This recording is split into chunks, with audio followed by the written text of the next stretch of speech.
दोस्तों, कभी कभी हमारे मन में एक ख्याल आता है कि हम जब भी कोई बड़ा गोल अचीव करने के लिए कोशिश करते हैं तो हम उसे अचीव नहीं कर पाते। ऐसा क्या कारण है कि हम उस गोल को अचीव नहीं कर पाते, लेकिन कुछ लोग ऐसे हैं, कुछ मुट्ठी भर लोग ऐसे हैं जो उस गोल को अचीव कर लेते हैं और हम उन्हें लकी कहते हैं या कह देते हैं कि उनकी किस्मत में ही ऐसा था। आखिर ऐसा क्यों होता है? तो चलिए आज हम इस सवाल का जवाब ढूंढने की कोशिश करेंगे एक कहानी के माध्यम से। ये कहानी है 3 दोस्तों की। उसमें से एक दोस्त का नाम है नितिन। ये तीनों दोस्त माउंटेनियरिंग के लिए जाने के लिए प्लानिंग कर रहे हैं और इन्होंने ऋषिकेश को स्पॉट चुना माउंटेनियरिंग के लिए। तो ये तीनों दोस्त जब वहाँ पर पहुँचे माउंटेनियरिंग के लिए तो वहाँ पे सभी दोस्तों ने कहा कि अरे नितिन देखो, यहाँ पर तो कितनी भीड़ लगी हुई है, एकदम शहरों जैसी भीड़, तो क्यों ना हम उस पर्वत पर चढ़ाई करें। तो नितिन ने कहा हाँ चलो ठीक है, उस पर्वत पर चढ़ाई करते हैं।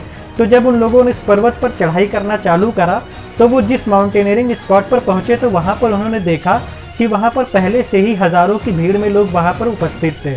तो सबने बोला कि अरे हमने जिस चीज़ के लिए यहाँ पर मेहनत की, यहाँ पर तो पहले से ही भीड़ लगी हुई है और ये लोग तो पहले से ही इतने सारे लोग यहाँ पर जमा हुए हैं, ऐसा क्यों?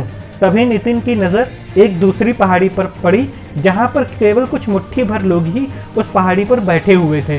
तो नितिन ने अपने दोस्तों से कहा कि अरे उधर देखो, उस पहाड़ पर देखो कितने मुट्ठी भर लोग हैं। आखिर ऐसा क्यों है कि इस पहाड़ पर ज़्यादा भीड़ है और इस पहाड़ पर बहुत कम भीड़ है? तो सभी दोस्तों ने कहा कि नहीं नहीं, हमें उस पहाड़ पर नहीं जाना, क्योंकि उस पहाड़ के बारे में कहा जाता है कि वहाँ पर कुछ लकी लोग ही पहुँच पाते हैं और हम उन लकी लोगों में से नहीं हैं जो वहाँ पर पहुँच पाएँ। तो नितिन ने इस बात को मानने से इनकार कर दिया। उसने कहा नहीं, मैं उस पहाड़ पर जाऊँगा।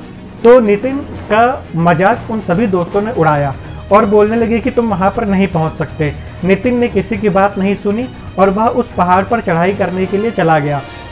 जैसे उसने चढ़ाई करना शुरू किया तो वो 3 घंटे के बाद उस स्पॉट पर पहुंच गया।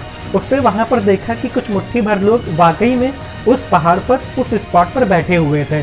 तो नितिन ने जैसे ही वहां पर कदम रखा तो वहां पर बैठे माउंटेनियर ने सबने नितिन का खड़े होकर स्वागत किया और उसके इस एफर्ट के लिए उसे इंकरेज किया। और नितिन ने उन सबसे सवाल पूछा कि आखिर ऐसा क्यों है कि इस पहाड़ पर बहुत कम लोग हैं और उस पहाड़ पर बहुत ज़्यादा लोग हैं।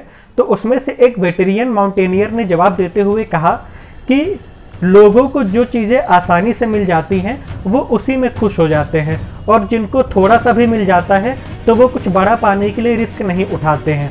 तो बस थोड़े से एफर्ट की ज़रूरत होती है अपनी अगली मंजिल या अपनी अगली चोटी पर जाने के लिए।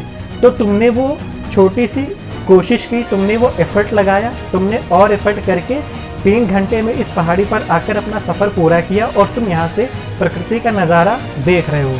तो दोस्तों, अगर आप भी उन ऐसे लोगों में से हैं जिन्होंने अभी अपने आप को अगली मंजिल या अगली चोटी पर जाने के लिए थोड़े से एफर्ट के लिए रोका हुआ है, तो आप अपने आप को मत रोकिए। आप थोड़ा सा और एफर्ट करिए और कोशिश करिए और मेहनत करिए। अगली मंजिल, अगली चोटी आपकी होगी। मैं Pushpendra Yadav study with philosopher Baba के थ्रू आपको और आपके सपनों को सपोर्ट करता हूँ।